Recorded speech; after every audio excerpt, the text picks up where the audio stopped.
Huek! Suara itu terus mengudara. Zoya segera menyusul Ken, sementara Ciara menjadi panik. Apa karena dirinya sang calon ayah mertua jadi muntah-muntah? Aduh, Om, bagaimana ini? Apa semua itu gara-gara aku? Tanya Ciara pada De, raut wajahnya ketakutan. Takut Ken tidak bisa menerima dirinya, lain dengan Zoya yang terlihat sangat ramah. Bagaimana jika akhirnya dia diusir dan dilarang menjalin hubungan dengan De? Apakah mereka harus menyerah bahkan sebelum memulai?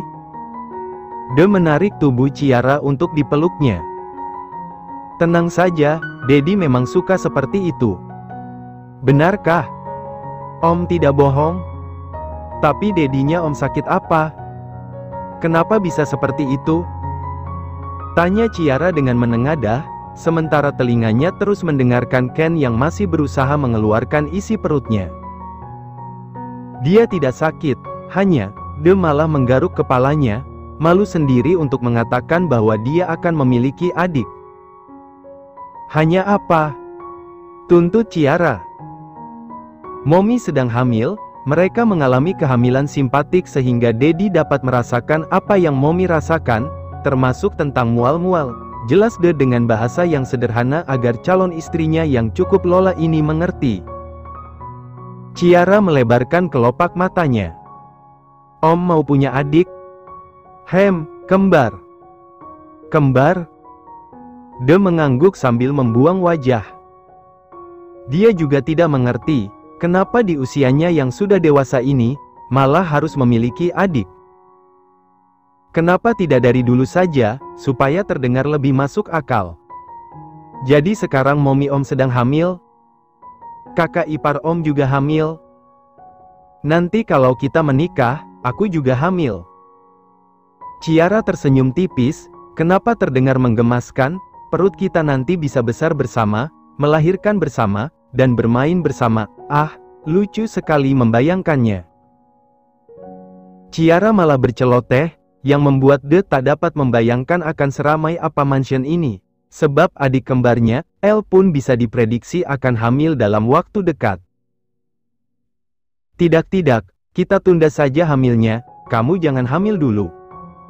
Loh kenapa? Pokoknya jangan.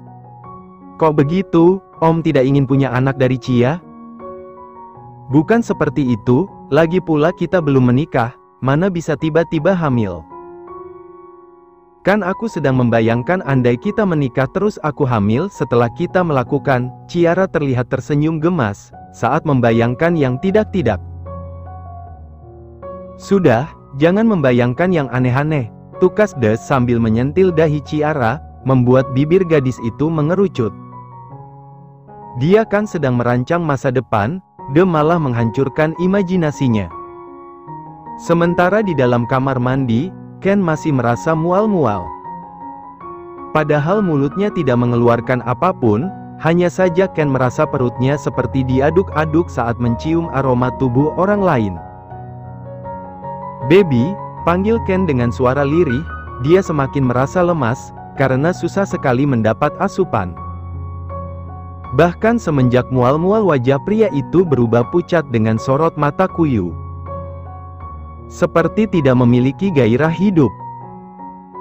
Aku minta De untuk infus saja ya, kamu terlihat pucat sekali, sayang. Zoya memeluk kepala Ken yang kini bersandar di dadanya. Di saat seperti ini hanya bersama Zoya yang membuat pria itu tenang. Singkirkan orang-orang itu dari kamar kita, baby. Hei, dia itu calon menantu kita loh. Dia pasti salah paham karena melihat kamu yang seperti ini. Nanti aku bantu De untuk menjelaskan. Menantu? De benar-benar menyukai seorang wanita? Kamu ini bicara apa sih, Dad? Tentu saja dia masih menyukai seorang wanita. Dia manis, sepertiku waktu masih muda. Ken sedikit menengadah, lalu mengusap pipi Zoya. Sampai sekarang pun kamu masih terlihat manis, tidak ada yang bisa menandinginya. Mendengar itu, Zoya sontak terkekeh kecil. De dan Ciara benar-benar terlihat seperti kita. De itu kamu versi muda. Memangnya sekarang aku sudah tua? Tidak, priaku hanya matang, ya matang dari dulu. Zoya terkekeh lagi, hingga membuat Ken mengulum senyum. Dia mencoba menegakkan tubuhnya, dan yang dia lakukan adalah merampas bibir wanita hamil itu. Seolah menjadi sumber kekuatan. Sudah cukup lama mereka tidak bercinta, karena kondisinya yang seperti ini, dia masih cukup waras dengan tidak meminta Zoya untuk memegang kendali di saat banyak resiko di kehamilan wanita itu. Tangan Ken mulai merayap dan pemandangan itu tidak lepas dari kedua pasang mata yang berdiri di ambang pintu. Awal ingin melihat keadaan Ken, mereka malah dikejutkan dengan adegan yang terlihat sangat transparan itu. Jangan lihat, kita langsung praktek saja. Bisik De sambil menutup mata Ciara.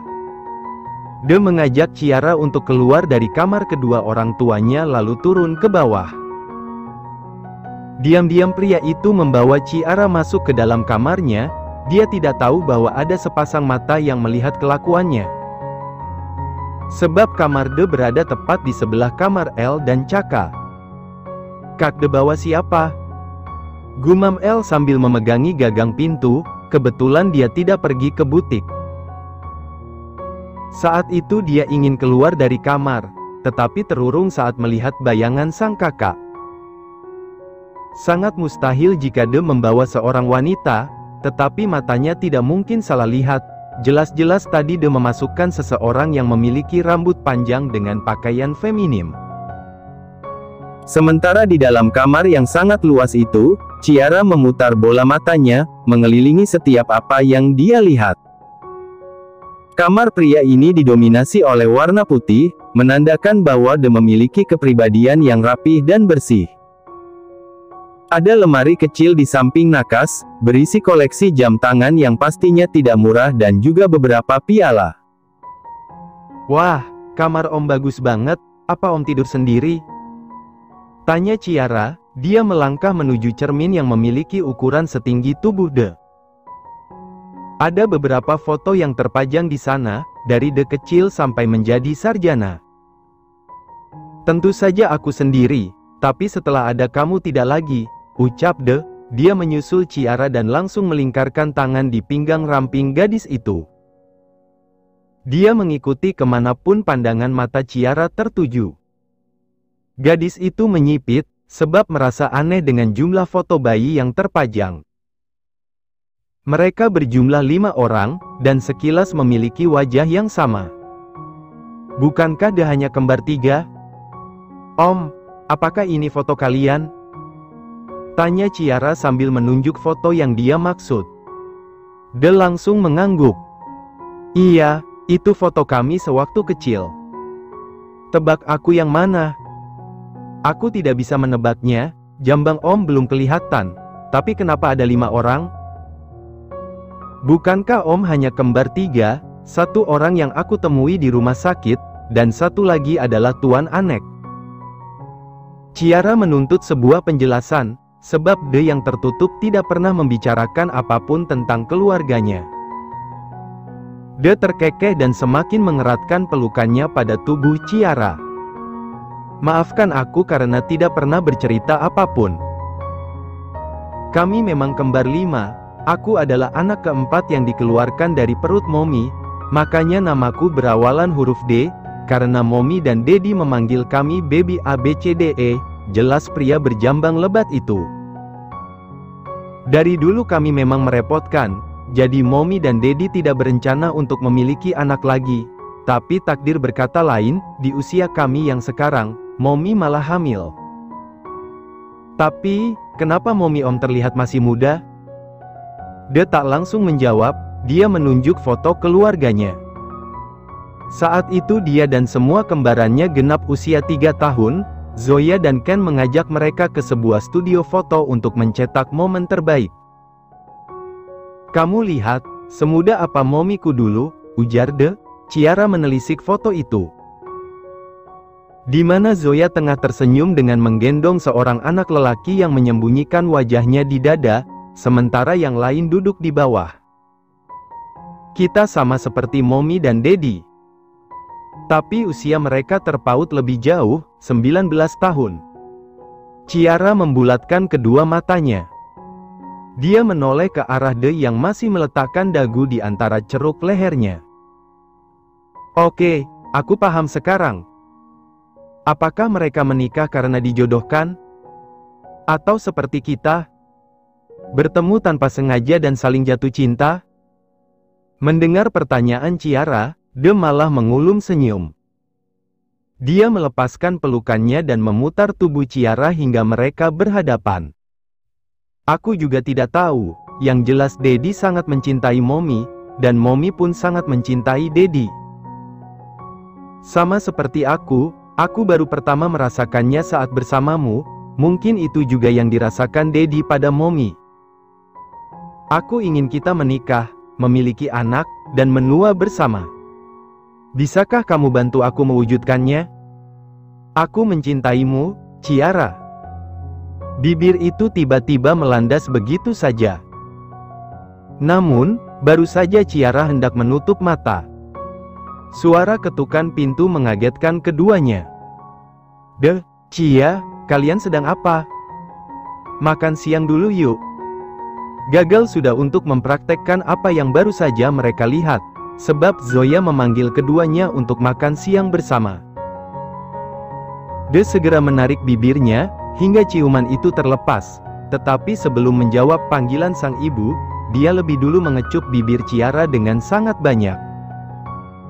Makanan pembuka, ucap pria itu membuat wajah Ciara merona. Dia sedikit memukul dada De, sebab sang kekasih berubah menjadi sangat mesyum. De tak menghalau apalagi membalas, dia hanya terkekeh lalu menjawab panggilan Zoya. Iya, Mommy, kami akan menyusul. Suara teriakan itu sampai ke telinga Zoya, saat itu dia sedang bersama Elle, dan wanita itulah yang memberitahu bahwa De berada di dalam kamar bersama dengan seorang wanita. De, jangan macam-macam lo ya, Mommy dan Elle menunggu di meja makan. Kalau kamu sampai lama, Mommy tidak akan segan untuk mendobrak pintu kamarmu. Sahut Zoya, membuat De menghela nafas pasrah, belum apa-apa dia sudah diancam sedemikian rupa. Iya, Mommy ku sayang, ingat aku bukan anek. Mendengar itu, Zoya pun terkekeh geli, benar juga putra keempatnya itu tidak seperti si sulung yang kelewat mesyum. Jadi, seharusnya dia tidak usah mengkhawatirkan apapun.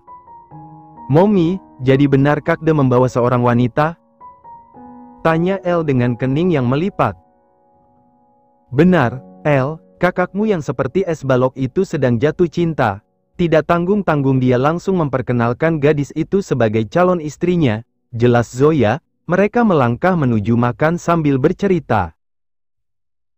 Elle yang tahu betapa sulitnya meluluhkan pria seperti sang kakak begitu salut dengan gadis yang dimaksud ibunya. Wah, benarkah? Ternyata ada juga yang menyukai pria seperti tembok beton itu. Jangankan tersenyum, bicara saja tidak. Apa mereka pakai bahasa kalbu untuk berkomunikasi? Zoya terkekeh semakin keras, ada-ada saja pertanyaan putrinya ini. Hus! Jangan begitu dong, Elle. Dengan gadis itu sekarang dia sudah bisa menggombal, bahkan di depan Mommy dia memanggil gadis itu dengan sebutan sayang.